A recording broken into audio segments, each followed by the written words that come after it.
السلام علیکم ورحمۃ اللہ وبرکاتہ۔ امید ہے کہ آپ سب خیریت سے ہوں گے۔ ناظرین کرام، اکثر دوستوں کی طرف سے یہ بات سننے کو ملتی ہے کہ ہماری دعائیں قبول نہیں ہوتی، ہم دعا کر کر کے تھک گئے ہیں لیکن ہماری دعا قبول نہیں ہوتی۔ لیکن جب ان سے دعا کے آداب کے متعلق سوال کیا جاتا ہے تو اس لحاظ سے وہ بالکل کورے ہوتے ہیں، انہیں پتہ ہی نہیں ہوتا کہ دعا کے کون سے آداب ہیں۔ تو آج کی ویڈیو میں احادیث کی روشنی میں آپ کے سامنے کچھ دعا کے آداب بیان کر رہا ہوں۔ اگر ان آداب کی رعایت رکھتے ہوئے اور ان آداب کا لحاظ رکھتے ہوئے آپ دعا کریں گے تو انشاءاللہ آپ کی دعا ضرور قبول ہوگی۔ میرا نام محمد اسلم ہے۔ اگر چینل پر نئے ہو تو اسلامی معلومات کے لیے اور اسلامی مسائل کو جاننے کے لیے آپ اس چینل کو سبسکرائب کر سکتے ہیں۔ اگر آپ نے کوئی مسئلہ پوچھنا ہو تو سکرین پر دیا گیا واٹس ایپ نمبر پر آپ مجھ سے رابطہ کر سکتے ہیں، انشاءاللہ وہ مسئلہ آپ کو بتا دیا جائے گا۔ چلیے دعا کے آداب سیکھتے ہیں۔ ناظرین کرام، دعا کرنے کا جو سب سے پہلا ادب ہے وہ یہ ہے کہ انسان ہر لحاظ سے پاک اور صاف ہو، یعنی انسان کا لباس بالکل پاک ہو، اور اسی طرح انسان وضو کی حالت میں دعا کرے، وضو ہو دعا کرتے وقت۔ ایسا نہیں ہے کہ آدمی کا وضو نہ ہو اور پھر بغیر وضو کے آدمی دعا کرنا شروع ہو جائے۔ دوسرا ادب یہ ہے دعا کا کہ قبلہ رخ ہو کر دعا کی جائے، یعنی دعا کرتے وقت آپ کا رخ قبلے کی طرف ہونا چاہیے۔ اور نمبر تیسرا ادب دعا کا یہ ہے کہ دعا کرنے سے پہلے آپ کوئی نیک کام کریں، یعنی دعا کرنے سے پہلے آپ 2 رکعت نماز نفل پڑھ لیں، یا اسی طرح کوئی صدقہ وغیرہ آپ نے دیا ہے اس کے بعد آپ دعا کر رہے ہیں، یا اسی طرح قرآن مجید کی تلاوت کر لیں پہلے اور اس کے بعد پھر دعا کریں۔ تو دعا کرنے سے پہلے کوئی نہ کوئی نیک کام کریں۔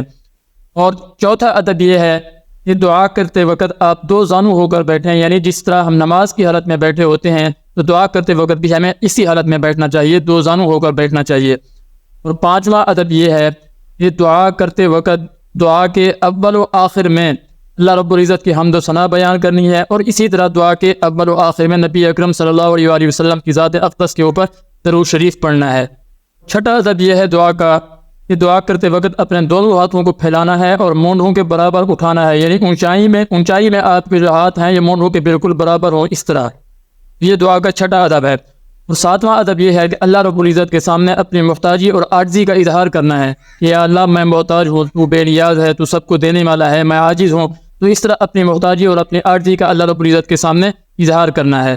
آٹھواں ادب دعا کرنے کا یہ ہے کہ اللہ تعالیٰ کے اسماء حسنی اور اس کی صفات عالیہ کا ذکر کرنا ہے، جس سے اللہ تعالیٰ کے اسماء ہیں مالک، قدیر، رحمان، رحیم، یہ اللہ تعالیٰ کے اسماء حسنی ہیں، ان کا ذکر کرنا ہے، اور اس کی صفات عالیہ، یا اللہ تو سب کو دینے والا ہے، تو پورے جہان کو پالنے والا ہے، پورا جہان تیرا محتاج ہے، یا اللہ تو بے نیاز ہے۔ تو اس طرح اللہ رب العزت کی صفات عالیہ کا بھی دعا کے اندر ذکر کرنا ہے۔ اور نامہ ادب دعا کا یہ ہے کہ حضور قلب اپنے دل کو حاضر رکھنے کی کوشش کرنی ہے، اور دنیاوی خیالات کو دل سے نکال لینا ہے، اور اسی طرح دعا کی قبولیت کی کبھی امید رکھنی ہے کہ اللہ تعالیٰ میری دعا کو ضرور قبول کریں گے۔ تو یہ دعا کرنے کا نامہ ادب ہے۔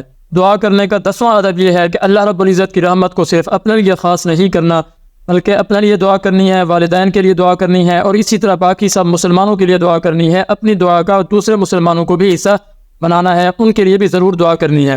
آخری ادب دعا کا یہ ہے کہ خود آمین کہنا ہے اور دونوں ہاتھوں کو اپنے چہرے کے اوپر پھیر دینا ہے۔ تو ناظرین، یہ دعا کرنے کے آداب تھے۔ اگر ان آداب کا لحاظ رکھتے ہوئے آپ دعا کریں گے تو انشاءاللہ تعالی آپ کی دعا ضرور قبول ہوگی۔ امید کرتا ہوں کہ ویڈیو آپ کو اچھی لگی ہوگی۔ اپنی نیک تمناؤں میں اور پرخلوص دعاؤں میں بندہ ناچیز کو ضرور یاد رکھیے گا۔